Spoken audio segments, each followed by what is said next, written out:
మృంగేడివారు మిగుండని మృంగేడియు వరడమని మేలని బ్రతుకున్ మృంగుమని సర్వమంగళ మంగళ సూత్రంబు నెత్తమది నమ్మినదో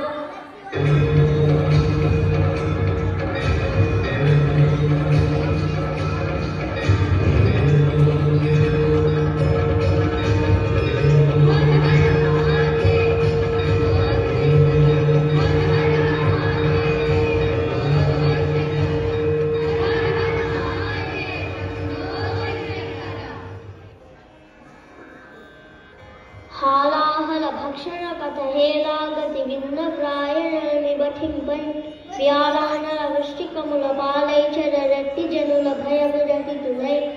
ఓ రాజా, ఎటువంటి జనులైనా ఈ హాలాహల భక్షణ కథను సంతోషంగా వినినా రాసినా చదివినా భయానికి గురికారు. వారు పాముల వల్లను తేళ్ల వల్లను అగ్ని వల్లను కష్టాన్ని పొందరు. అనంతరం దేవతలు రాక్షసులు మళ్ళీ సముద్ర మథనాన్ని కొనసాగించినారు.